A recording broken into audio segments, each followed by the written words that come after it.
Empezamos el primer tema que hemos titulado La ciudad y el río.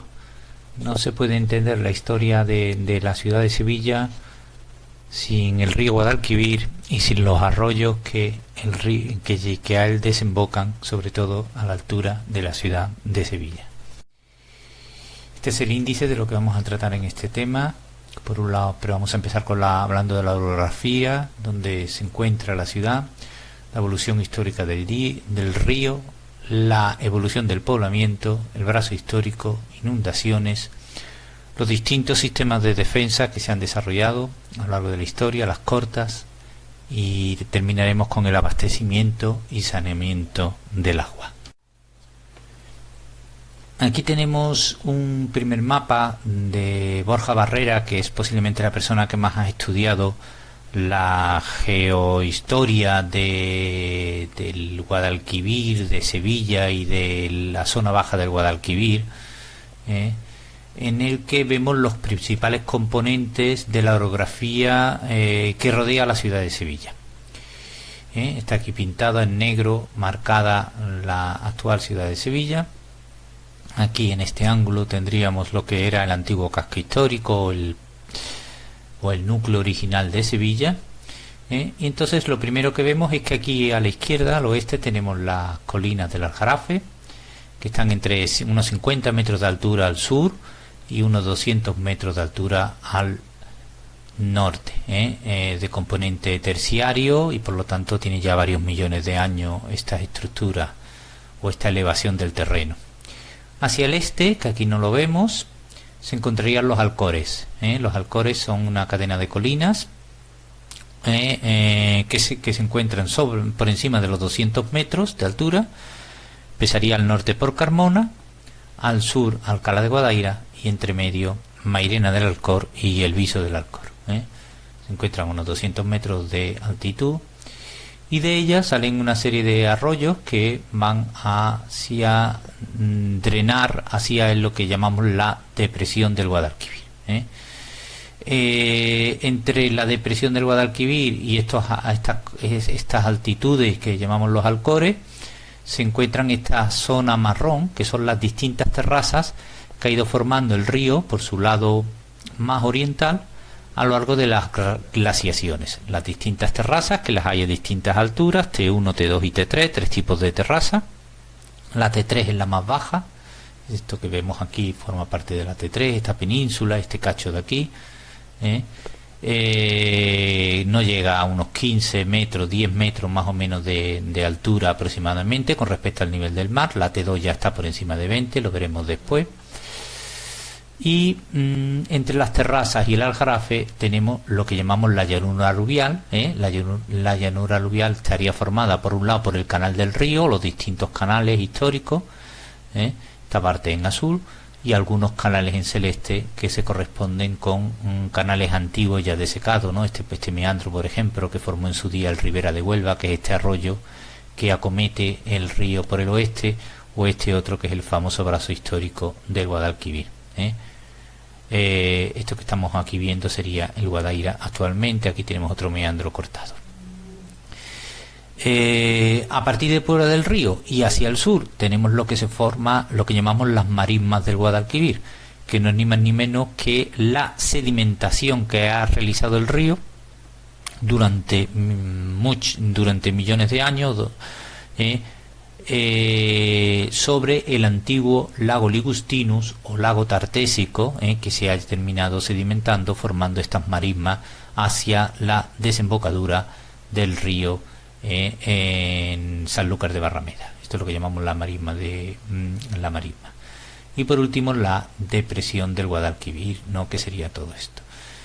Toda la parte celeste formaría lo que se llama la llanura de inundación, o lo que es lo mismo, donde el río ha ido basculando hacia el este, hacia las terrazas, hacia el oeste, hacia el Aljarafe, a lo largo de la historia, y por lo tanto lo podemos denominar como terreno dominado por el río.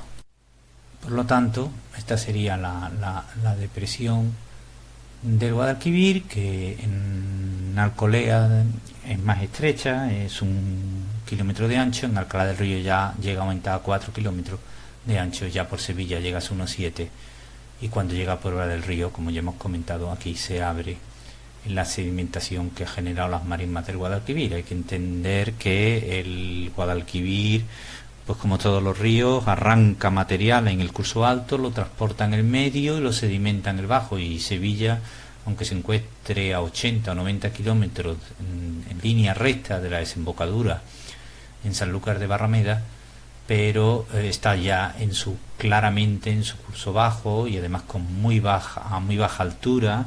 En la ciudad de Sevilla, pues el casco histórico puedan tener unos 7, 8, 10 metros de media, y entonces el río baja muy plano y sedimenta con gran facilidad.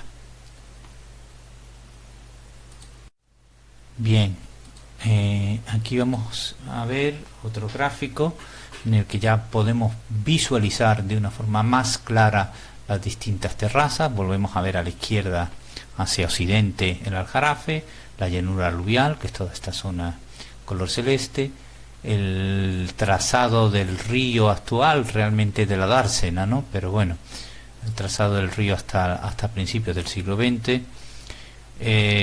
Aquí tendríamos las terrazas T2 y T3. Esta zona marrón sería la terraza T2, que está por encima, eso está mal, está por encima de 20 metros, y que al norte empezaría por San Jerónimo y al sur acabaría a la altura de Montequinto aproximadamente. Y después tendríamos estas otras terrazas llamadas T3, naranja, que tiene varias partes, tiene una primera parte aquí arriba más al norte con una pequeña península. Aquí sería el promontorio original donde se asentarían los primeros sevillanos, buscando siempre la cercanía al río, por eso no se van a la terraza T2, pero dentro de la cercanía al río, en la parte más alta, aquí después lo veremos con más detenimiento. En esta zona pues está entre 10 y 17 metros de altura sobre el nivel del mar, y es una zona por lo tanto que en las inundaciones normales se encuentra, salvo que no así en las riadas importantes, que también se podía ver afectada. Estos puntitos representan la ampliación de la ciudad almohade, o mejor dicho, musulmana, ya sea almohade o almorávide, se produce en el siglo XII. Como vemos, pues en esa ampliación ya se coge también zona ganada a la llanura aluvial del río. Aquí hay otro trozo de la terraza T3 que está separada por la vaguada del Tagarete, o por lo que es lo mismo, la zona por la que se mueve este arroyo que va a desembocar a la altura de la Torre del Oro, y que tiene su propia llanura de inundación. Esta zona de aquí pues sería la zona de San Bernardo, del Porvenir, de Huerta de la Salud o de Ciudad Jardín. Y aquí tenemos otra vaguada, otra zona de llanura aluvial del Tamarguillo, el segundo de los arroyos que acomete el río Guadalquivir y la depresión del Guadalquivir a la altura de Sevilla por el este, y este otro trozo de la terraza T3, que sería la zona del Cerro del Águila. Aquí tendríamos por lo tanto la primera ocupación, la cerca islámica, el cauce, antiguo cauce del río de época romana, que está aquí señalizado en amarillo. Seguimos con la siguiente diapositiva o transparencia, presentación, y aquí vemos cuando vamos a empezar a hablar de la evolución histórica del río, y para eso pues lo primero que vamos a hablar es del famoso gran lago interior que forma el mar Atlántico, o que en un momento dado formó el mar Atlántico, que llegó incluso por encima de Sevilla hasta Alcalá del Río. Aquí hay que, de alguna forma, lo primero es desmentir un tópico que se dice mucho, eso de que el mar en época romana llegaba hasta Coria del Río. Coria del Río está aquí. Sin embargo, la situación en época romana sería la que se corresponde con el número 4, y nosotros vemos que en época romana el lago Ligustino o lago Tartésico ya estaba muy reducido. Llegaba poco más arriba de Lebrija, y casi todo el lago, o gran parte del lago, ya estaba se había sedimentado con el arrastre producido por el río, y se había convertido en marisma. Eso sería lo primero que podemos comentar. Entonces, pues realmente la evolución sería la que vamos viendo en estos cuadros, ¿no? El cuadro 1 nos representa la máxima penetración del gran lago ligustino o tartésico, que ya digo llegaría hasta Alcalá del Río, inundando gran parte de Sevilla, quitando la parte de la terraza T2, como veremos más posteriormente, pero estamos hablando de una situación que se produjo hace unos 6.000 años. El punto 2, ya vemos como ya sedimentado se genera la zona de la llanura aluvial de Sevilla, y se empiezan a generar las marismas. Estamos hablando, aquí lo dice, del Calcolítico a la Edad del Bronce, hace unos 4.000 años, porque BP es before present, luego es antes de ahora, no es antes de Cristo, como está puesto aquí. El 3, sigue produciéndose la sedimentación y generando la marisma, sería el momento de bronce final a Tartesos, entre 3.000 hace unos 3.000 años aproximadamente. Punto ya entrando, ya casi llegando a los fenicios. El punto 4 sería de Tartesos a la época romana, que es lo que comentábamos antes. Esta sería la situación en la época romana, el lago ya que está muy reducido, la punta de arena que va creciendo de Matalascaña va poco a poco cerrando por el suroeste el lago, o el gran lago. El punto 5, que sería la situación en la Baja Edad Media, con el lago ya prácticamente cerrado, y la situación más o menos actual, que sería esta, la que vemos hoy día, con las marismas empezando en Puebla, y que cubren la zona esta. Vemos ahora aquí los distintos tipos de ríos que puede haber en función de el recorrido, ¿no?, que realiza, ¿no? Los hay de tipo rectilíneo, los hay de tipo meandriforme, que forma meandro, forma curva, y los hay de tipo braided. Braided significa ramificados, ramificados con una serie de sinuosidades. Por los estudios geomorfológicos que ha realizado Borja Barrera, sabemos que en origen el río era de tipo braided, o sea que no tenía un curso definido, había varios cursos que se entremezclaban, más o menos como podemos ver en este dibujo, y esa situación se mantuvo hasta hace unos 3.000 años. A partir de ese momento el río va cogiendo un curso más o menos claro, pero es de tipo meandriforme, que es la situación más o menos actual. Hay que tener en cuenta que Córdoba está a 100 metros, Sevilla está prácticamente, como hemos comentado antes, a unos 10 metros sobre el nivel del mar. Eso hace que por Sevilla ya el río va prácticamente plano. Un río plano en un terreno como el de la llanura aluvial, que está generado por miles de años de sedimentación y por lo tanto es un terreno arcilloso y arenoso que es fácilmente modificable, pues es un río que va a generar continuos meandros, ¿no?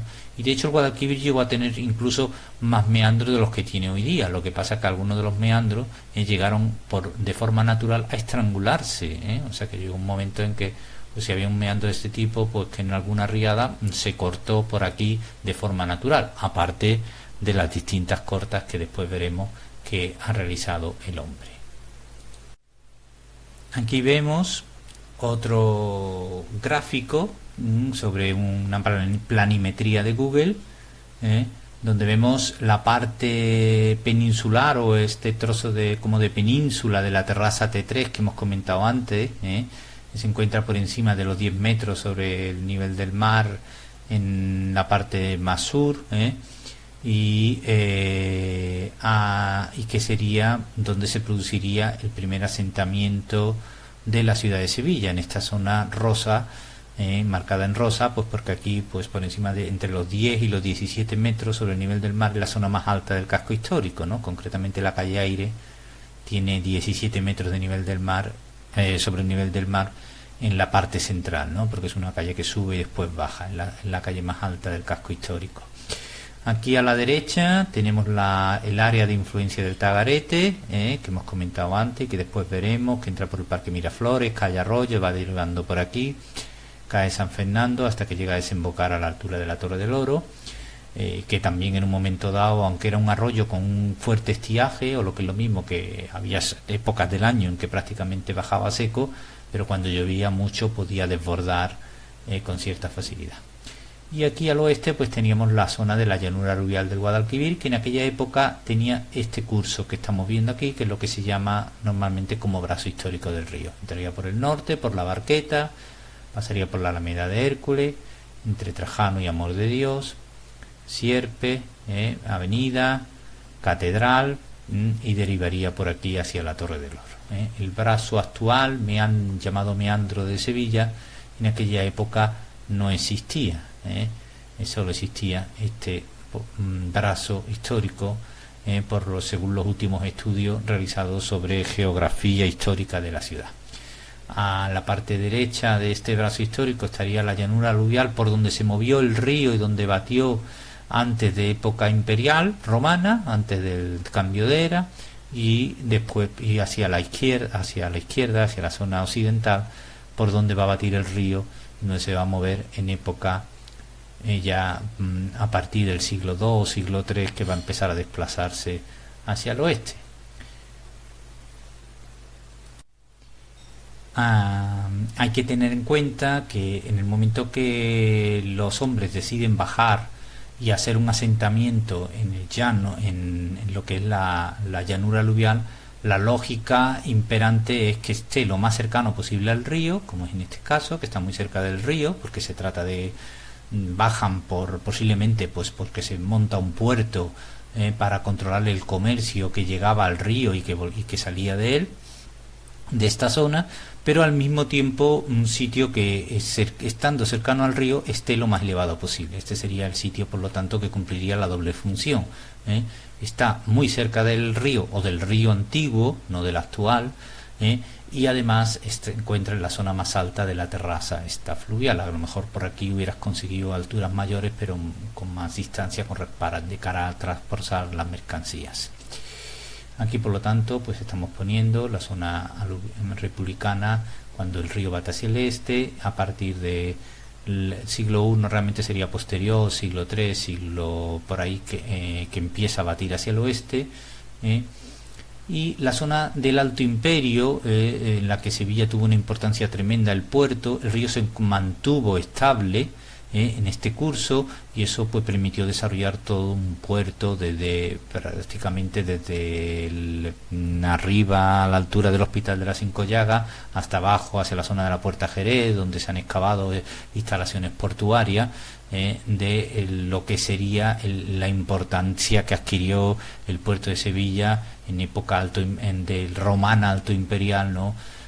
Con todo lo que hubo de exportación de productos del aceite, del garum, etcétera, etcétera, ¿no?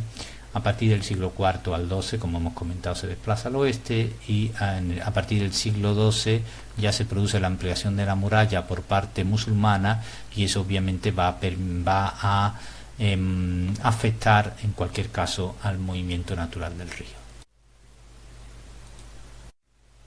En esta otra diapositiva pues vamos viendo cómo ha ido evolucionando el poblamiento, ¿no? Ya hemos comentado antes, en naranja estaríamos hablando del primer poblamiento, el primer asentamiento de Sevilla, lo que llamamos Spal, ya fuera fenicio, tartésica o mezcla de ambos, aproximadamente hace unos 2800 años, 2800, 2900. Ese asentamiento no sería muy diferente en cuanto a sus dimensiones de lo que sería el posterior turdetano, que veremos también en el tema de prehistoria, que va a ser aproximadamente entre el 500 y el 200 antes de Cristo, o lo que es lo mismo entre hace 2500 y 2200 años, y tampoco variaría mucho del que se mantuvo durante la República Romana. En este asentamiento, pues tendría por aquí abajo, vendría Mateo Gago, subiría por aquí, bien por Federico Rubio, por la calle San José, llevaría hasta la Cuesta del Rosario como límite norte, y hacia el oeste bajaría por Franco, Álvarez Quintero aproximadamente. Como vemos, el brazo antiguo del río, que se mueve por aquí, que está aquí pintado en celeste. En época del siglo XII, se produce la gran ampliación musulmana de la ciudad, con ese recorrido de las murallas de lo que hoy llamamos el casco antiguo de Sevilla, y aquí pues vemos, está pintada también un trozo de la terraza T3, aquí otro trozo de la terraza T3, el tagarete por medio cortándola, vemos aquí en este azul el tagarete, que cuando llega aquí a la altura de la calle San Fernando pega el giro y se va hacia la Torre del Oro. Como curiosidad, pues, Rafael Valencia, el arabista, ha apuntado la posibilidad incluso de que en origen el tagarete, pues por lógica, se desplazara directamente hacia el río por el camino más corto, la avenida María Luisa, y que los musulmanes, los almohades, lo desviaran por la calle San Fernando para provocar aquí un foso que ayudara a la defensa de la muralla de la ciudad. Vamos a hablar ahora de los dos brazos del río, el brazo histórico y el brazo actual. Rodrigo Caro es la primera persona en el siglo XVII, en 1634, que habla de que el río a su paso por Sevilla tiene dos brazos, o tuvo dos brazos, porque ya en la época de 1634 el río estaba como lo conocemos hoy día, ¿no?, con el cauce actual. No explica más. Sobre eso ha habido varias teorías. Por ejemplo, Corso planteó la posibilidad de que cuando Leovigildo en el año 583 se traslada a Sevilla a reprimir la rebelión de su hijo Hermenegildo, que estaba encerrado y en la ciudad de Sevilla, y sitia la ciudad, lo que haría es que corta el brazo del río y lo desplaza a lo que sería su ruta actual, al meandro actual, para dejar la ciudad sin agua y provocar la rendición de su hijo Hermenegildo. Sin embargo, los estudios más actuales de Borja Barrera, estudios de geomorfología, lo que nos indican no es exactamente eso, sino que el proceso ha sido el que podemos ver a través de esta serie de seis presentaciones, ¿no? Primero, como comentábamos, en época republicana, el río que iba por el brazo antiguo se va desviando hacia el este para chocar con la terraza T3. Aquí estaría el asentamiento original. Esto sería el río, como ya hemos comentado antes, en época imperial, que se queda durante un par de siglos quieto en esa situación. En época tardo romana o tardo antigua, empieza el río a desplazarse hacia el oeste al tiempo que la ciudad va creciendo. Vemos la ciudad más grande en lo que es en la terraza, y aproximadamente sobre el año 1000, aquí lo tenemos en el punto 4, época alto medieval, lo establece entre los siglos 9 y 10. En alguna riada muy fuerte que tuvo que haber, el río se parte en dos en un proceso que se conoce como abulsión, que se da algunas veces con los ríos, ¿no? El brazo original, que sería este en morado, y se genera un brazo nuevo, que sería este en color celeste. A partir de ese momento, el río se va desplazando, este brazo celeste se va desplazando, va generando una forma meandriforme con una gran rapidez, posiblemente en menos de 100 años, hasta encajar en su curso actual.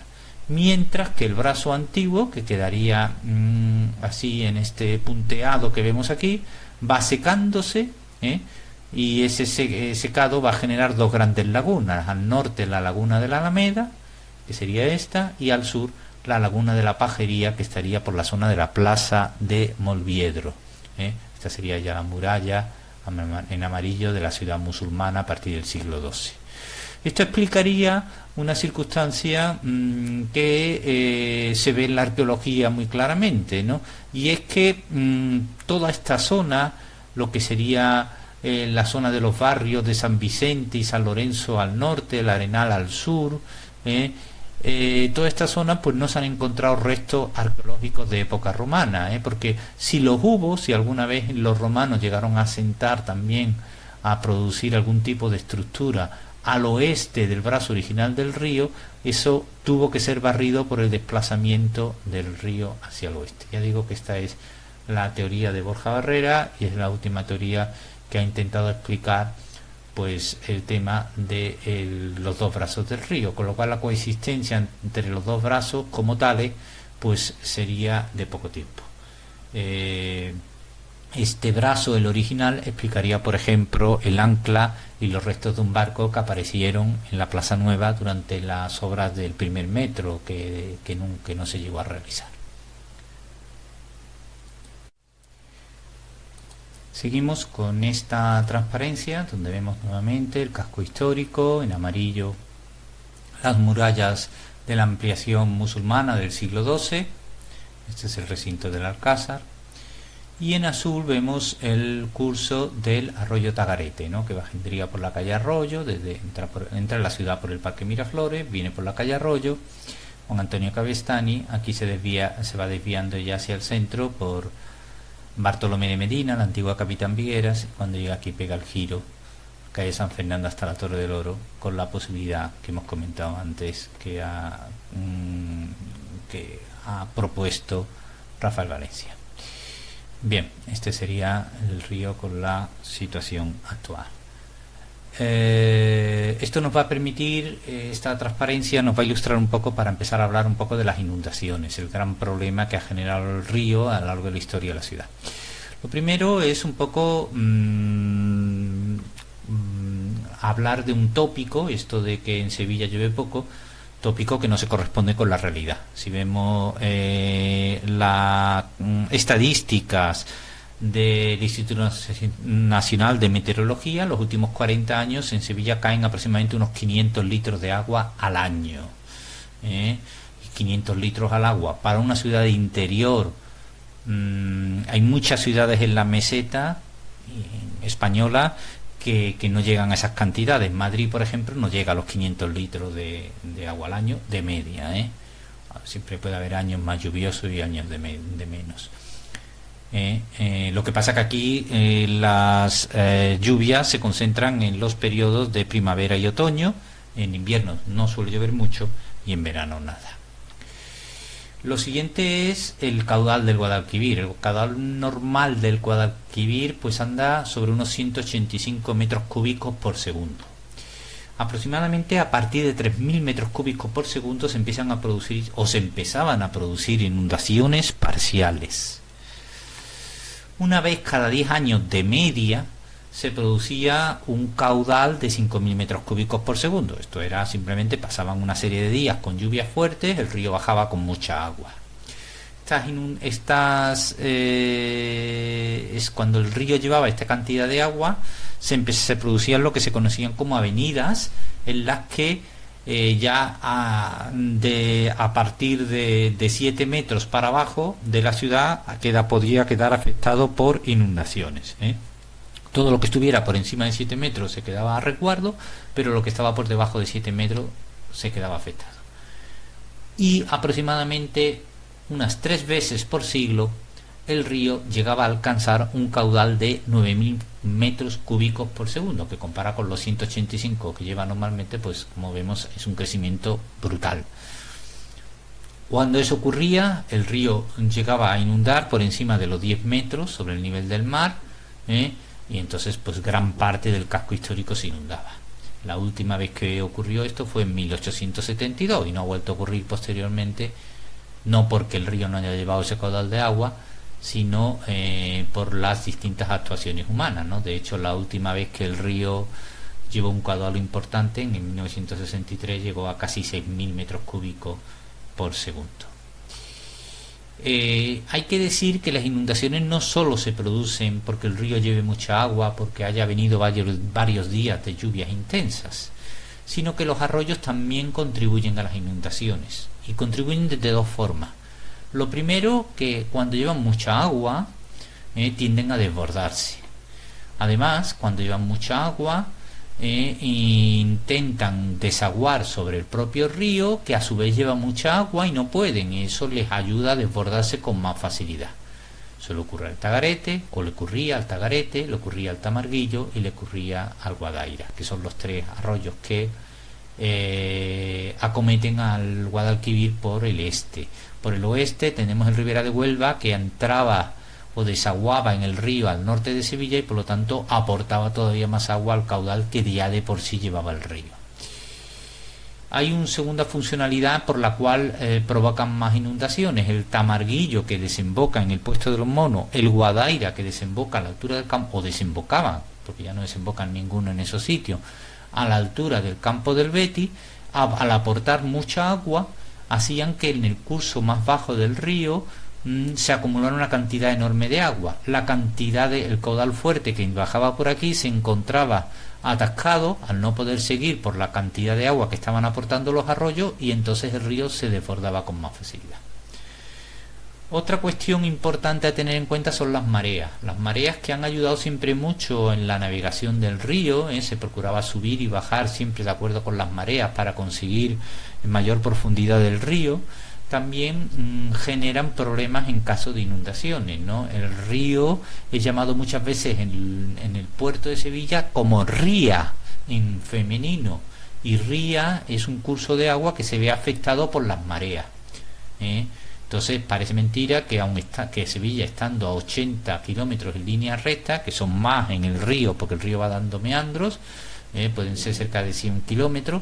Sin embargo, cuando en el Atlántico las mareas están altas, el curso del río, no así la Dársena actual, porque ya sabemos que no está conectada, el río sube de nivel. Cuando la marea está baja, el río baja de nivel. Evidentemente las inundaciones se producían con mayor facilidad cuando había mucho caudal en los momentos de marea alta.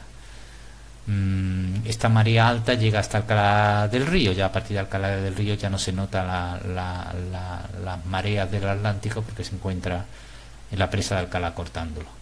Otro problema que se producía en época de inundaciones eran las llamadas inundaciones interiores. Sevilla es muy plana, los distintos sistemas de desagüe, de alcantarillas de desagüe, cuando se producían inundaciones provocaban la situación inversa, o sea, el agua del río entraba por las alcantarillas, por los sistemas de desagüe, y salía por las alcantarillas interiores, que llegaba a levantarlas, aunque se cerraran las puertas de la ciudad para evitar y defender la ciudad de las inundaciones con las murallas, por las tuberías interiores entraba agua a la ciudad y la ciudad se seguía inundando.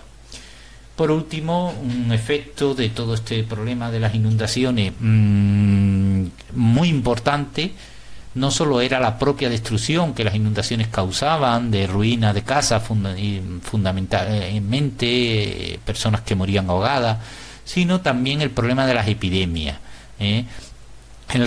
La ciudad se asienta, como ya hemos comentado antes, sobre un terreno que se ha ido formando con la sedimentación del río durante muchos siglos, arcilloso y arenoso, que es un terreno muy permeable.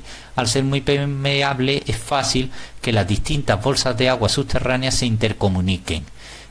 La ciudad bebía normalmente con pozos dulces, pozos de agua dulce distribuidos por todo el casco histórico, al mismo tiempo que también existían pozos negros donde iban los excrementos y los residuos. Era fácil ya en una situación normal que se entremezclaran las aguas de ambos y el agua que se bebiera fuera de mala calidad. Pero cuando se producían inundaciones, ese fenómeno se agravaba enormemente, ¿no? Toda el agua que entraba provocaba una mezcla enorme entre agua dulce y agua no bebible, que hacía pues que a continuación de las inundaciones, de las grandes riadas, pues fuera normal que hubiera epidemias de cólera, de malaria, de tifus, de distintos tipos, que todavía agravaba más el propio proceso de las inundaciones. Vemos ahora los distintos arroyos que acometen o que acometían a la ciudad. Esta situación sería la que teníamos en 1900, no la que hay hoy día. Toda esta parte en azul fuerte sería el río, como el curso que tenía en 1900. Aquí a la izquierda, como ya decíamos antes, a occidente, el Ribera de Huelva, que viene de la Sierra de Aracena y que desembocaba en el río al norte de la ciudad. Y a la derecha los tres arroyos que bajan de los Alcores. Primero sería el Tagarete, que entra por el Parque de Miraflores, por aquí, va buscando por la calle Arroyo, lo que hemos visto antes, y aquí hace el giro por la calle San Fernando para desembocar en la Torre del Oro. El Tamarguillo, que bajaba por aquí, ya más exterior, al casco histórico, y desembocaba en el Guadalquivir a la altura del Puesto de los Monos. Y el Guadaira, más abajo todavía, más al sur, venía por aquí y desembocaba en el Guadalquivir a la altura de Gelbes. Aquí está Gelbes. En celeste tenemos por donde va el río actualmente y lo atraviesa a la altura del campo del Betis, aproximadamente. En celeste tendríamos, ya digo, el curso actual. Este sería la corta de la Cartuja, lo veremos después en las distintas cortas que se han hecho a lo largo de la historia, y aquí estarían las otras dos cortas que aprovecharon lo que se llamó la Madre Vieja. La Madre Vieja es este curso que estaba seco a la altura de 1900, pero que se le llamaba así porque se creía que el río en algún momento de su historia lo había utilizado, ¿no? Y después, bueno, pues ya sabéis que la corta de Grado Bakenburri, la corta de Triana va a ser esta parte de la Madre Vieja, y la corta de la Cartuja va a ser el resto hasta llegar a San Jerónimo. De esa forma, pues es por donde va actualmente el río, y esto ya queda como una dársena. Este es el famoso meandro de los Gordales. El río, cuando llegaba a la altura del Puesto de los Monos, se giraba hacia el oeste, hacia San Juan, y atravesaba por lo que hoy día son los terrenos de la feria. Estos serían los Remedios y Triana. Atravesaba por los terrenos de la feria y ya bajaba a partir de San Juan, seguía por aquí abajo. El arroyo que más afectó, pues de cara a las inundaciones, pues lógicamente sería el Tagarete, porque batía el río por su el casco histórico por su lado oriental. Entre 1297 y 1877 se han producido 89 grandes riadas, una aproximadamente cada 7 años.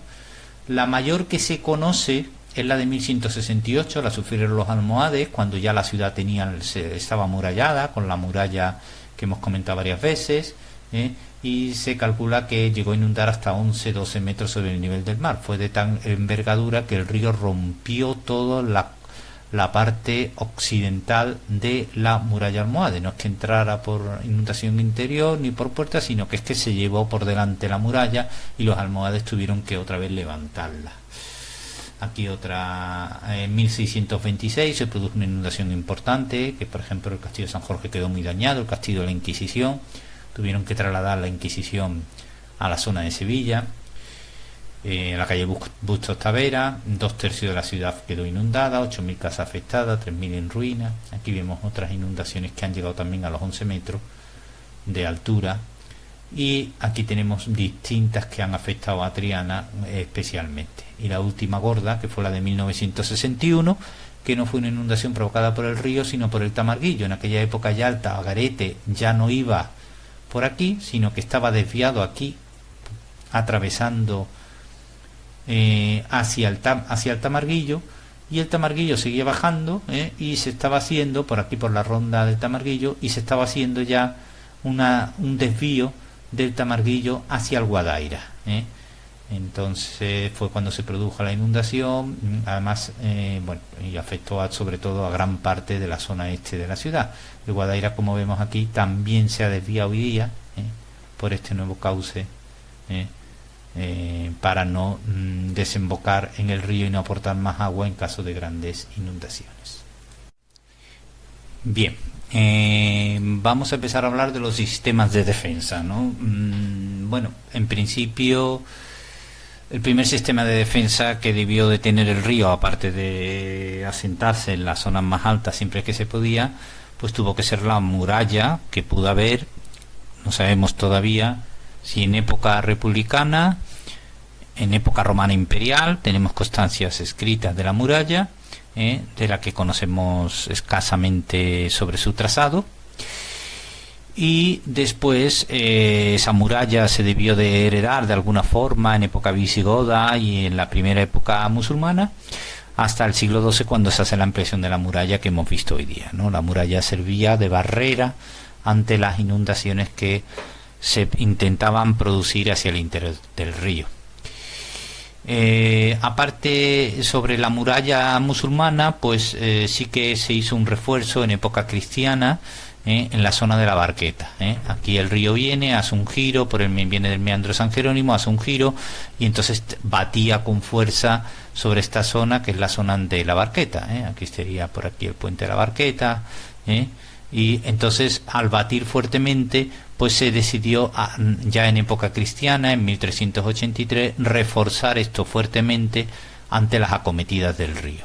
Para ello, lo que se hizo sobre la muralla exterior, que es esta, pues se construyó otra muralla interior y se rellenó toda la zona entre la muralla exterior y la muralla interior de tierra, formando de esa forma un malecón fuerte de defensa del río, con una rampa. Se subía por aquí, bueno, pues en época que no había peligro, pues se le llamó Patín de las Damas porque subían las mujeres aquí a pasear, ¿no? Y tenían unas vistas hermosas del río, ¿no? Aquí estaría la puerta de la Barqueta, aquí el convento de San Clemente, y esta plaza se llamaba de Vic Arraguel, que es como se le llamó en principio a la puerta de la Barqueta, puerta de Vic Arraguel. Aquí vemos otra vez la misma estructura defensiva frente a las riadas que venían por la zona norte, en este caso sobre una planimetría actual. Este sería el convento de San Clemente. Aquí está la calle Calatrava, que baja hacia la Alameda. Aquí hay una manzana de un edificio, y aquí vemos la puerta de la Barqueta, la dirección hacia el puente, y la estructura con la puerta. Aquí el Patín de las Damas, y aquí la estructura ya de la muralla en dirección a la Macarena, ¿no? Por la Resolana.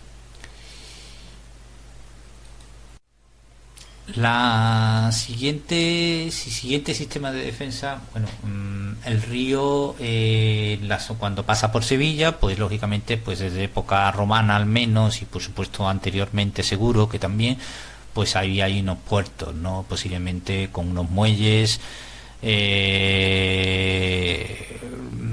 Posiblemente los primeros muelles fueron de madera, no han dejado rastro. Sabemos que a partir del siglo XV al menos ya se citan muebles muelles de fábrica, construidos ya con material consistente, muelle de mulas, aduana, Arenal, del Barranco de la Sal.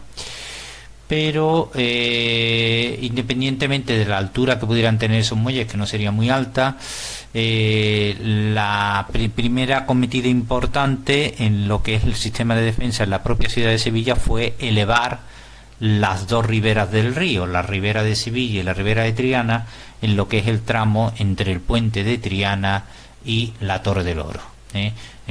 Ambos fueron acometidos por Caraza. En 1785 eleva la zona de la ciudad, la zona del Paseo Colón, bastantes metros por encima del nivel normal del río. En 1786 se produce una riada que, al no poder batir sobre la orilla izquierda, va a batir sobre Triana, y eso hace que en 1787 construya la llamada Zapata de Triana, que no es ni más ni menos que otra elevación, también en este caso en la calle Betis, de la ribera, para de esa forma evitar que en inundaciones que no alcanzara grandes alturas el río se desbordara. De esa forma, a finales del siglo XVIII, las dos aceras estaban bastante elevadas, ¿no? Y se produce una situación que vemos normalmente cuando estamos en Sevilla, y es que cuando andamos en dirección al río, tanto por la parte de Sevilla como la parte de Triana, estamos subiendo cuando por lógica deberíamos estar bajando, porque tanto en la parte de Sevilla el Paseo Colón está bastante más alto que el resto del casco histórico, o más alto, y lo mismo pasa con la calle Betis. Bien, bueno, seguimos con el tema de las cortas. Aquí tenemos un gráfico que es del propio puerto de Sevilla, por eso fijaros que viene hablando de la ría del Guadalquivir, no del río, como comentábamos en una diapositiva anterior. Aquí tenemos Sevilla a la derecha, aquí la desembocadura en Sanlúcar de Barrameda, que es aquí abajo a la izquierda, y este sería un poco el cauce principal del río, con este otro cauce aquí por este otro lado. Formó en su día aquí lo que se llama Isla Mayor, que es toda esta zona centro aislada. Y bueno, pues aquí vemos los distintos meandros que ha ido formando el río a lo largo de la historia. el tema de las cortas es sencillo, es reducir la distancia entre la ciudad y la desembocadura para que el desagüe sea más rápido, pero también para que la navegación por el río sea mejor. Hay que tener en cuenta que la navegación por los meandros es complicada. Los meandros suelen acumular zonas de fuerte sedimentación donde disminuye la profundidad del río y es más factible que se quede estancado un barco. Al mismo tiempo estos giros son complicados para la navegación, o sea que las cortas que lo que hacen es realmente producir un estrangulamiento, ¿no?, artificial del meandro. Este sería un meandro, con aquí la corta de los Jerónimos, que supuso esta estrangulación del meandro y al mismo tiempo supuso la división entre Isla Menor, que está aquí abajo, e Isla Chica, que se queda aquí, este trozo aquí arriba, ¿no? Las cortas están pintadas en verde, ¿no? Luego, por lo tanto, por un lado suponen una importante reducción de los kilómetros de navegación desde Sevilla a la desembocadura, de 126 a 82 kilómetros de navegación con las 8 cortas que se han realizado desde que se empiezan a realizar a finales del siglo XVIII. En 1791-5 se hace la primera corta, que es la corta Merlina, que es la que está aquí, que ya supuso una reducción importante de 10 kilómetros porque evitó todo curva en la navegación. Después se fueron haciendo distintas cortas, la corta Fernandina o del Borrego, 1816, que es esta que está aquí, la corta de los Jerónimos, que ya hemos comentado, que también supuso una reducción importante, la corta de Olivillos, en fin, distintas cortas que están aquí marcadas.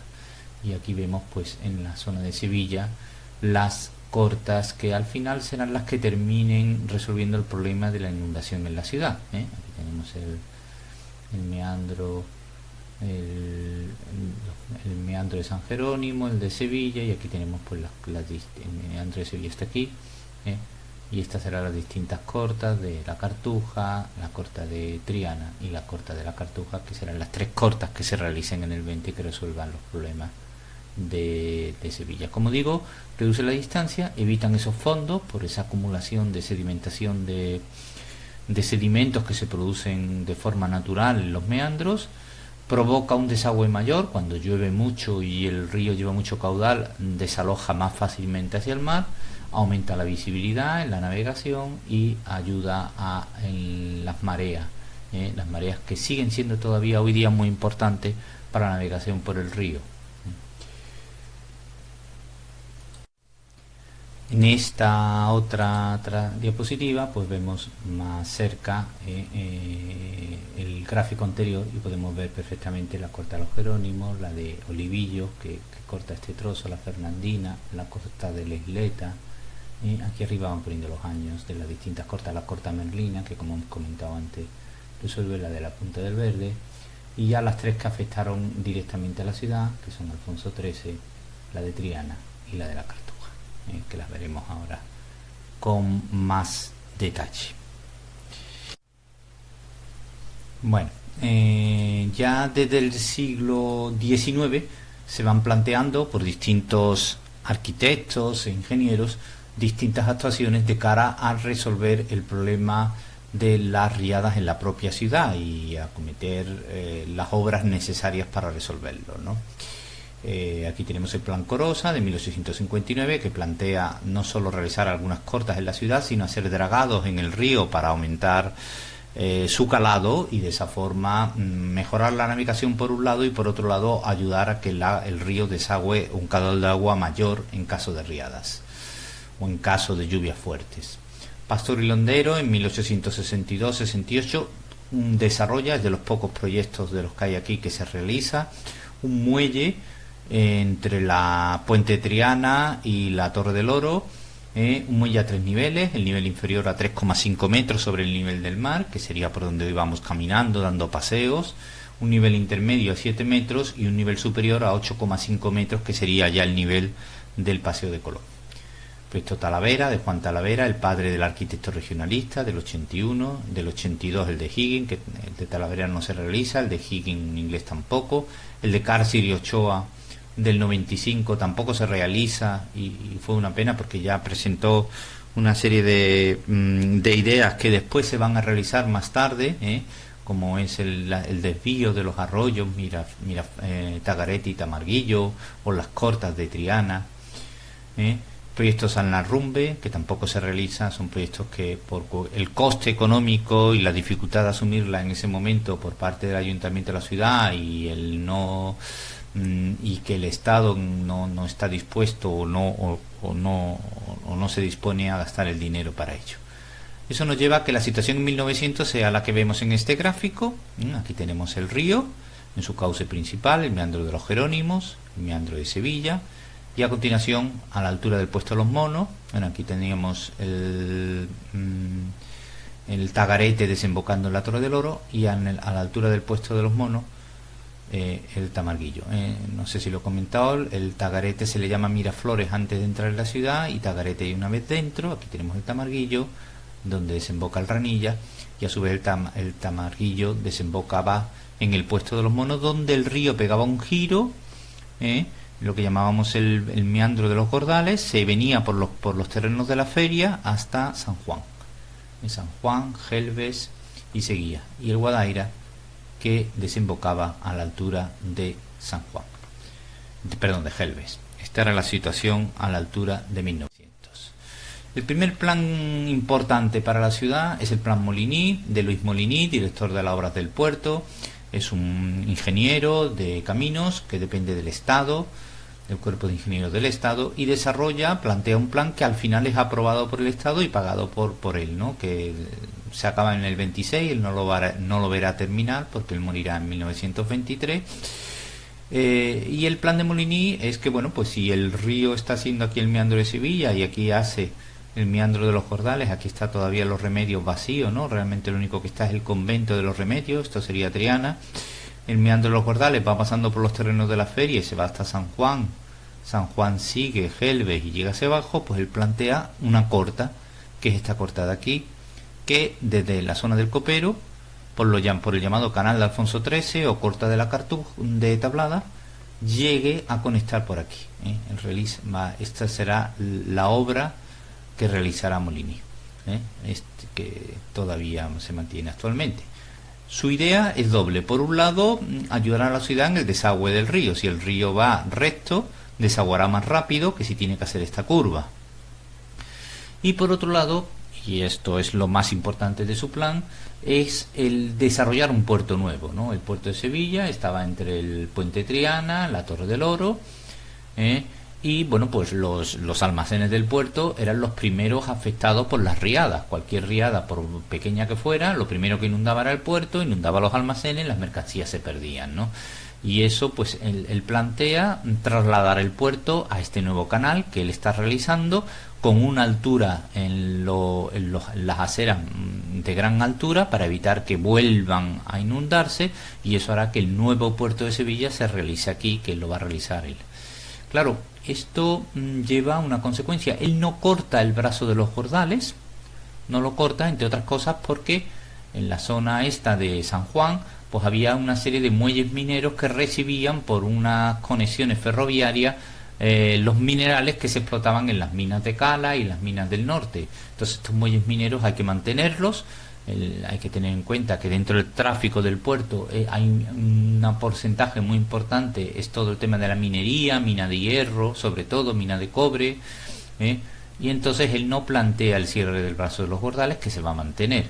Al no plantearlo, si tenemos aquí el cauce original y ahora él genera un nuevo cauce por aquí abajo, pues toda la zona de Tablada queda como una isla, y eso es lo que hace que plantee también la construcción de un puente, que será el segundo puente que tenga Sevilla tras el puente de Triana, que bueno, si no contamos los dos puentes, la pasadera de agua y el puente ferroviario, que son anteriores. Un puente de circulación, que sería el puente de Alfonso XIII o puente de hierro, para conectar la zona de Sevilla con toda la zona de Tablada. Otra consecuencia que trae es que el Guadaira, que venía por aquí y desaguaba en el Guadalquivir a la altura de Gelbes, pues ahora se va a quedar antes, va a desaguar directamente sobre el canal de Alfonso XIII, y este trozo del Guadaira se va a perder. Este es el plan Molini, ya digo que fundamentalmente va a generar un puerto nuevo, que es el puerto actual, moderno, con grandes instalaciones, donde la mercancía ya está a salvo de las riadas, pero no va a resolver completamente el problema de las riadas. Aquí tenemos una foto histórica. Entonces, está construyéndose el puente de hierro, ya está casi acabado el canal de Alfonso XIII y todavía no se ha abierto a la conexión con el río, y aquí vemos perfectamente cómo el río gira a la altura de donde estaba el puente de hierro, gira hacia el brazo de los Guardales, hacia los terrenos de la feria para ir hacia San Juan. Y esta es la situación de la ciudad de Sevilla en 1929. Ya digo que el canal nuevo, que es este de aquí abajo, se había terminado en 1926, ya el Guadaira desembocaba aquí y ya se había desviado el Tamarguillo, se estaba desviando hacia el Guadaira. Aquí tenemos la zona verde, que fue la zona que se dedicó a la exposición de 1929. Todavía existe el brazo de los Gordales. Como digo, el plan Molini no termina de resolver el problema de las riadas, sobre todo en lo que le afecta a Sevilla, no solo a Sevilla, sino sobre todo a la zona de Triana, la zona que está por aquí. El segundo de Molini, Delgado Blankenburri, que termina el plan de Molini, porque ya digo, Molini muere en el 23 y lo termina en el 26, ya justo cuando lo está terminando plantea al Estado un segundo plan. Segundo plan que se va a desarrollar entre 1926 y 1950, entre otras cosas porque le va a pillar la guerra civil de por medio, en fin, se retrasará bastante. Ese segundo plan es olvidarse del brazo de los Gordales, que estaba por aquí, y hacer lo que se llamó la Corta de Triana, o lo que es lo mismo, alargar este brazo del río por detrás de Triana y conectarlo aquí, rompiendo el meandro de Sevilla con el llamado tapón o aterramiento de Chapina. El plan de Delgado Blankenburri es mucho más ambicioso en el aspecto riada, porque por primera vez, al generar aquí un tapón, este trozo de río y crear aquí una esclusa aquí abajo al sur, este trozo de río ya no va a ser río, sino queda convertido en una dársena. Se puede controlar perfectamente, el agua ya no entra por aquí, el agua que entra por abajo por la esclusa estará controlada por la propia esclusa, con lo cual la zona del río que atraviesa la ciudad ya queda perfectamente controlada en su caudal. Y el río, pues que viene por el meandro de San Jerónimo, baja más directo por aquí, no hace ya la curva de Sevilla, baja por detrás de Triana, por el antiguo curso de Madrevieja, por donde se cree que en algún momento de la antigüedad también el río fue. Sigue bajando por San Juan y Gelbe y ya a la altura del Copero se conecta con la Corta de Tablada o con el caudal que viene de la esclusa. Ese sería el planteamiento. El planteamiento del Delgado Blankenburri además genera toda una serie de muros de defensa, que son estas rayas en negro que vemos aquí, para proteger toda la zona de la ciudad, no solo por el oeste, por la zona del río, sino también por el este, para defenderla de los arroyos que tantos problemas también le habían dado en la antigüedad. El Miraflores, que está ya desviado al Tamarguillo, y el Tamarguillo al Guadaira. Y el Guadaira ya no va a desembocar sobre el canal de Tablada o el canal de Alfonso XIII, sino que a su vez se va a desviar hacia abajo para que desagüe en el río aguas abajo y tampoco genere problema de acumular agua aquí e impedir en caso de riada que el río desagüe rápidamente. Este sería, por lo tanto, el proyecto de Delgado Blankenburri. En cuanto al brazo de los Gordales, por la propia dinámica fluvial, al ir bajando el agua fundamentalmente en línea recta por el nuevo canal de la Corta de Tablada, por la zona de los Gordales bajaba poca agua y eso hacía que la sedimentación, y bajaba más lenta además, la sedimentación aquí en el brazo de los Gordales empieza a ser cada vez mayor y eso impide la navegación por el brazo. Al final Delgado Blankenburri decide eliminarlo, y en este periodo desaparece el brazo de los Gordales, que recordemos que venía por aquí hasta San Juan. Se puede decir, por lo tanto, que el plan de Delgado Blankenburri será el plan que resuelva el problema de las riadas del río, digamos que casi definitivamente, ¿eh? Aquí nos encontramos ya con la última corta que se realiza entre el año 1975 y 1982. Recordemos que el río lo había dejado el declarado Brackenbury con el meandro de San Jerónimo, el meandro de Sevilla, estaba aquí el cortado a nivel de Chapina, y por aquí, por esta zona celeste, seguía hacia abajo este trozo que era el que había hecho declarado Brackenbury, que era la corta de Triana. Al final se decide extender esto hacia arriba, hacia la altura de San Jerónimo, quitar el tapón de Chapina y trasladar el tapón antes de entrar en la ciudad en San Jerónimo. De tal forma que la dársena crece hacia arriba, hasta aquí. Aquí ya empezaría la dársena, porque realmente esto está cortado por el tapón de San Jerónimo, y sería todo lo que afectaría aquí al brazo del río, y por abajo estaba controlada en principio por la esclusa antigua, y ahora se realiza una nueva esclusa de mayor capacidad un poco más al sur. De esta forma quedaría como dársena, y el río que viene por aquí, y ahora ya baja completamente recto por el canal por el antiguo canal Madre Vieja, sigue por aquí entraría por su canal original, y ya a la altura del Copero, que sigue hacia abajo, uniéndose con el canal de Alfonso XIII, que se mantiene como entrada al puerto, que no olvidemos que se encuentra aquí, donde ponemos dársena del Batán. Aquí está todo el puerto moderno de Sevilla al sur. Aquí tenemos el casco histórico, y de esa forma pues es fácil leer el mapa, ¿no? Aquí tenemos en azul seguido el canal en uso, en punteado el canal abandonado en distintos momentos. Aquí tenemos el Ribera de Huelva, que accede por el oeste, y por el este el Tagarete, que ya hemos dicho que se llamaba Miraflores antes de entrar en la ciudad. Ahora tiene un doble desvío junto con el Tamarguillo. Parte de él va por el norte, por la ronda supernorte, y desemboca en el río Guadalquivir, no en la dársena, sino en el río. Y la otra parte sigue hacia abajo, por aquí, mejor dicho, sí, por aquí seguía. Ahora sigue por aquí, se une al Tamarguillo, y junto con el Tamarguillo van por aquí en un cauce intubado, después salen por aquí y van hasta la conexión con el Guadaira. El Guadaira, que antes iba a Gelbes, que después a partir del plan Moliní desembocaba en la Corta de Tablada, ahora también se desvía hacia abajo. Luego, por lo tanto, Tagarete y Tamarguillo, dos ramas, una al norte por la ronda supernorte al río, una segunda por aquí, Tamarguillo entubado, ambos dos. Esto se estaba haciendo cuando se produjo la famosa inundación del Tamarguillo.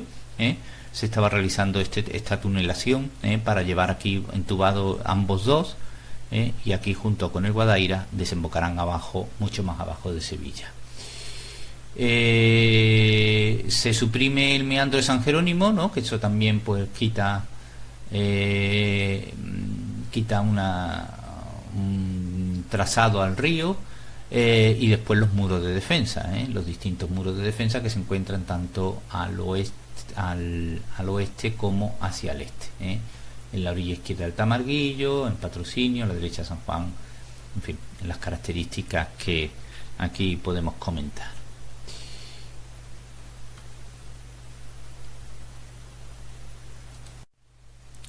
Aquí tenemos, por lo tanto, la evolución que ha tenido en el siglo XX el río con las distintas cortas, ¿no? La situación original en 1900, con el río con sus meandros de San Jerónimo, el meandro de Sevilla y meandro de los Jordales, los tres arroyos atacando por el este, el Tagarete, Miraflores, el Tamarguillo con su variante del Ranillas y el Guadaira, y por el oeste el Ribera de Huelva, que sería este. 1970 se ha realizado ya la corta de Tablada, y se ha realizado también la corta de Triana, que va por detrás de Triana, y ya además se están realizando una serie de muros de defensa, o se han realizado una serie de muros de defensa que protegen toda la ciudad. Tagarete ya se ha redirigido al Tamarguillo, y junto a las aguas de ambos bajan juntas hacia el Guadaira, y el Guadaira ya se ha desviado hacia el sur y ya no desagua ni en el Gelbes, donde en principio, ni siquiera en el canal de Alfonso XIII. Y la situación actual, En 1970 teníamos el tapón de Chapina, tapón que se traslada actualmente a la altura de San Jerónimo, que estaría ahí, y se alarga lo que sería la Corta de Triana, que sería esta, se alarga todavía más hacia arriba hasta San Jerónimo, y de esa forma se elimina también el tercero de los meandros. Al final lo que se ha conseguido es un río que baja recto, y evitando los 3 meandros de San Jerónimo, de Sevilla y el antiguo de los Jordales, que ya ha desaparecido. Aquí tenemos los distintos muros de defensa, el tamarguillo y el tagarete parte desviado pegado a la ronda supernorte hacia el río, y parte hacia abajo hacia el Guadaira, y del Guadaira hacia el Guadalquivir, pero bastante más abajo. Vamos a hablar ahora del abastecimiento de agua a la ciudad. Evidentemente lo primero que podemos pensar en que hubo pozos de agua dulce, en que se bebiera agua del río o de los arroyos, pero bueno, todo eso no deja de ser suposiciones, ¿no? La estructura relacionada con el abastecimiento más antigua que conocemos en Sevilla es una estructura de época romana, que es este castillón Acuae que apareció en la Plaza de la Pescadería en el año 2007 y que excavó García, ¿no? Aquí estamos en la Plaza de la Pescadería, aquí está la Plaza de la Alfalfa, todo esto sería la Cuesta del Rosario, todo esto, aquí estaría el Salvador. Y aquí en la Plaza de la Pescadería pues se encontró este castillo Acuae, que es una cisterna de almacenamiento de agua compuesta de 3 naves paralelas. La estructura es exactamente la misma que la de la cisterna que se ha encontrado en Itálica, también de 3 naves paralelas. Son naves de 41 metros de largo por 5 metros de ancho. La altura se desconoce porque posiblemente el techo original sería de bóveda de cañón y se ha perdido. Pero bueno, entre las 3 tenían capacidad para acumular 1,3 millones de litros de agua, una cantidad de agua bastante importante. Están hechas de opus igninum, que es un mortero hidráulico que desarrollan los romanos, que es un mortero de cal al que le añaden trozos cerámicos y que lo hace impermeable y por lo tanto muy adecuado para todo tipo de estructuras de agua. Todo es opus igninum, tanto las paredes como el suelo. Aquí vemos los boceles, estos medios boceles que se ponían en las esquinas de unión entre pared y suelo para reforzar la unión y evitar las típicas grietas que se podían producir en las esquinas. Como curiosidad decir que se encontró pintada a 1,8 metros de altura una línea de minio que se cree que podía servir de indicativo cuando bajaba el agua de esa línea, para indicar que había que empezar a pensar en racionalizar el agua por la escasez que pudiera haber en ese momento. Esta cisterna actualmente no es visitable, en algún momento se ha podido visitar, pero actualmente no. ¿De dónde llegaría el agua a la cisterna? Pues en principio no se sabe con seguridad, podría ser de los caños de Carmona, de los que hablaremos a continuación. Aquí tenemos los caños de Carmona, y lo único que sabemos a ciencia exacta de los caños de Carmona, que esta estructura de acueducto que podemos ver todavía hoy en la ciudad de Sevilla, es que son de construcción árabe, de construcción almohade del siglo XII, concretamente de 1172. Pero en los textos árabes se nos dice que un día un ingeniero iba andando y vio unos restos de lo que él pensó que era una acequia, excavó y encontró los restos de un acueducto romano. Lo siguió hasta Alcalá de Guadaira, y vio que llegaba desde allí el agua, porque ya sabéis que aunque se llamen caños de Carmona porque entran por la puerta de Carmona en la ciudad, pero realmente el agua viene de Alcalá de Guadaira. Entonces él se plantea la construcción del acueducto almohade, que vuelvo a repetir es almohade. Los 2 trozos que podemos ver hoy día, este es uno de ellos cerca de la puerta Carmona, son de construcción almohade. No todos los trozos que quedan son de construcción almohade. En el trozo que hay cerca de los arcos es del siglo XIX, que se hizo un cambio en el trayecto de los caños de Carmona. Pero ya digo que sabemos que son de construcción almohade, aunque sí que se cree todos los autores creen, aunque no se han encontrado restos romanos que permitan identificar un anterior acueducto romano, sí que se cree que este texto se corresponde con la realidad, porque las minas o túneles que hay en Alcalá de Guadaira para la extracción de agua sí que son de época romana, y por lo tanto se cree que el acueducto original, ya desaparecido, fuera romano. Bien, seguimos. Aquí tenemos el trayecto del acueducto desde sus inicios, o mejor dicho, de la conducción de los caños de Carmona, de sus inicios en Alcalá de Guadaira. Todo es una gran parte del trayecto, que es toda esta parte que vemos aquí, incluso pasando Torreblanca era subterránea. Aquí hacía una curva muy curiosa, porque se tiraba hacia arriba y subía por aquí, para alimentar una serie de molinos que después el califa alquilaba y de los cuales sacaba una interesante prestación económica, y ya esta parte, hasta llegar al humilladero de la Cruz del Campo, pues ya era aérea, pero no en forma de acueducto, sino en forma de un muro con una sequía arriba, y a partir de la Cruz del Campo ya era lo que realmente llamamos el acueducto, con los distintos niveles de altura hasta entrar por la Puerta de Carmona. Aquí había un ramal que se desviaba hacia la Bujaira para alimentar el estanque del Palacio de la Bujaira, que era un palacio de recreo del califa. Aquí tenemos también pintada la fuente del arzobispo, que se incorpora posteriormente, ya en época cristiana, como una segunda fuente de alimentación a la ciudad, a la zona norte de la ciudad, y que dará agua pues a las fuentes de la Alameda y de otras zonas de la zona norte. En los caños de Carmona era propiedad del califa, después tenía, como sabemos aquí, una desviación a través de la muralla hacia su palacio del Alcázar, y cuando pasan a época cristiana van a pasar a ser propiedad del rey, y el rey será el que decida a quién le concede agua de los caños de Carmona. La tendrán conventos, la tendrán casas palacios, por compras al rey, por cesiones o donaciones que el rey realiza.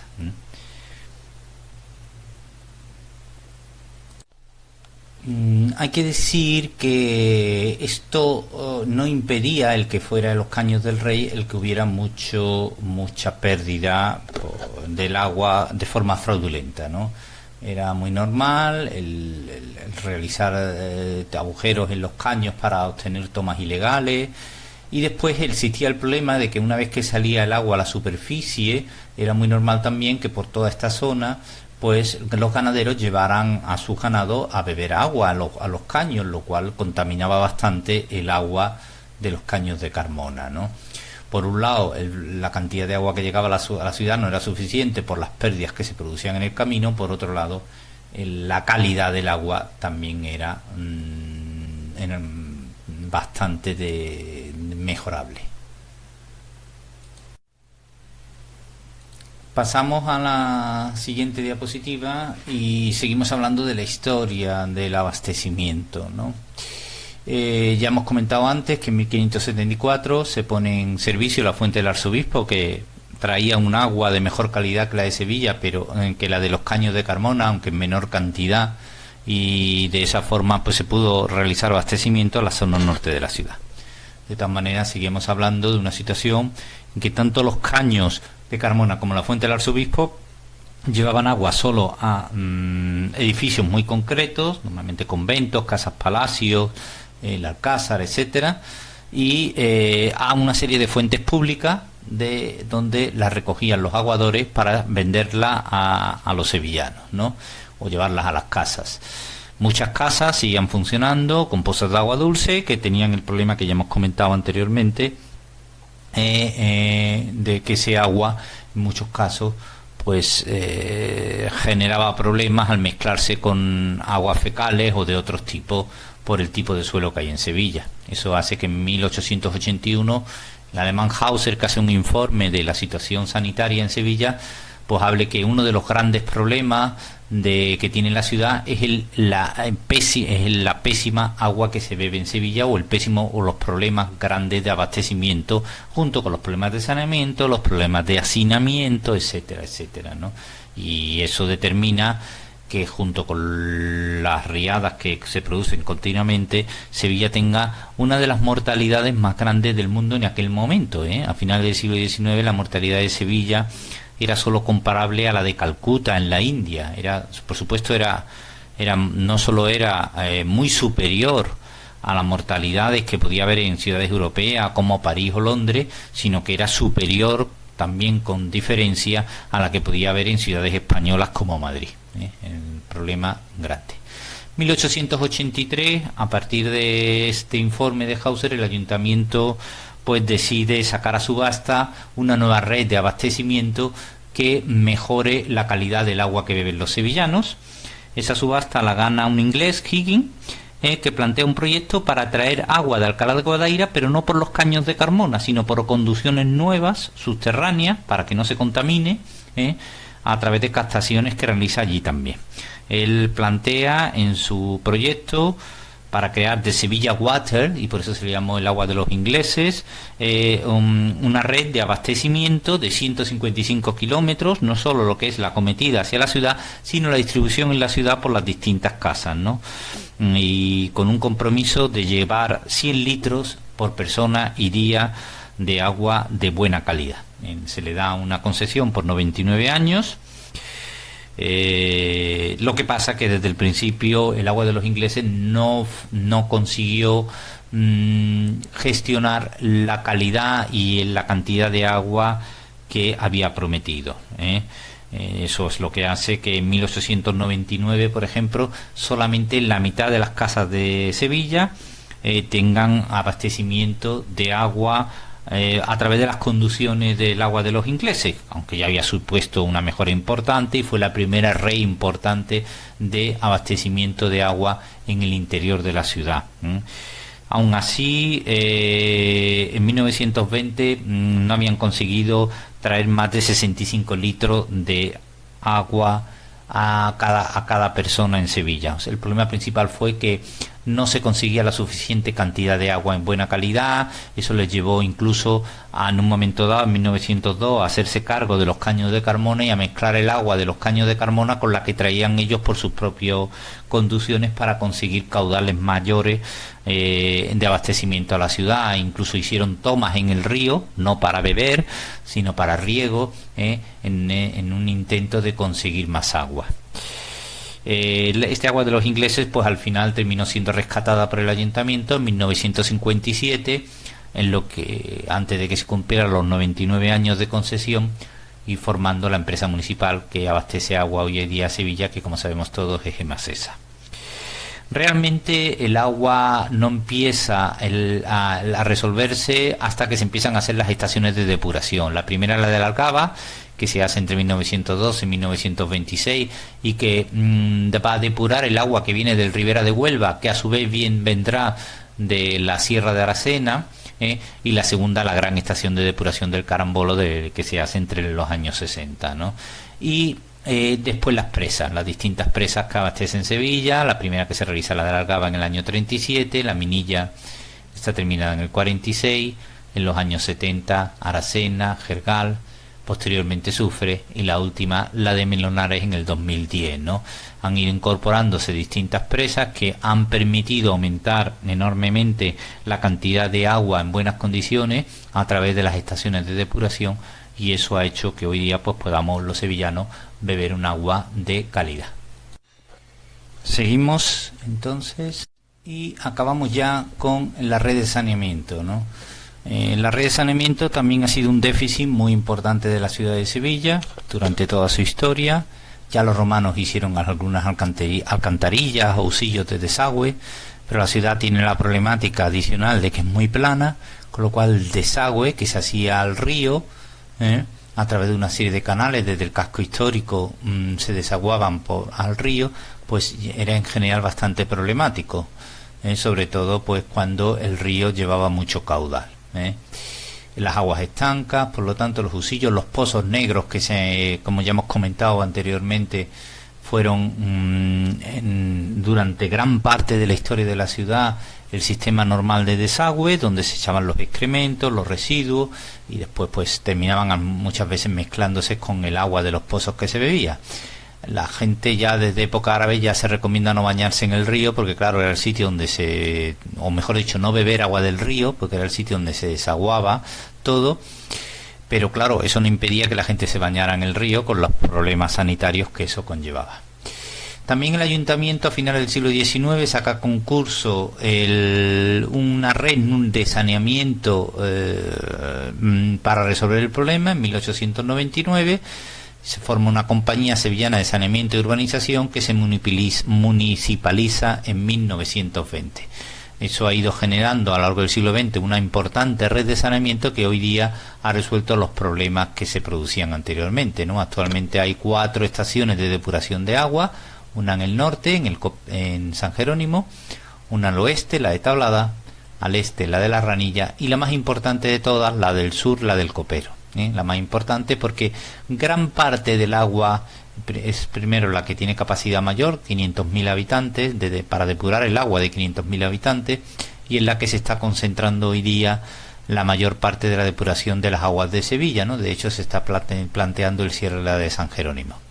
Aquí vemos en azul fuerte señalizados algunos de los colectores más importantes. Evidentemente la red de alcantarillado es enorme, pero los más importantes, y dentro de todos pues destacar el mayor colector que tiene Sevilla, el gran colector Emisario Puerto, que arrancaría aquí en la zona de la Barqueta, que va bordeando el río, Paseo Colón, etcétera, va siguiendo por aquí abajo, sigue hacia el sur, paralelo al canal de Alfonso XIII, atraviesa por aquí el Guadaira, que ya sabemos que está desviado al sur desde hace bastantes años, y llega hasta la base hasta el Edar del Copero, donde se depura gran parte del agua de Sevilla, y una vez depurada se vierte al Guadaira, y el Guadaira río abajo vierte en el Guadalquivir. Ese es el sistema de depuración. Aquí tenemos una foto del gran colector Emisario Puerto, que es este que hemos comentado ahora, que va bordeando lo que es la dársena actual, y que, como vemos, pues tiene una capacidad de gestión de agua bastante grande. Terminamos con la bibliografía del tema. No está, por supuesto, toda la bibliografía que hemos utilizado para desarrollar el tema, pero sí la más importante por si alguien quiere ampliar conocimientos. En el próximo tema hablaremos de la prehistoria en Sevilla.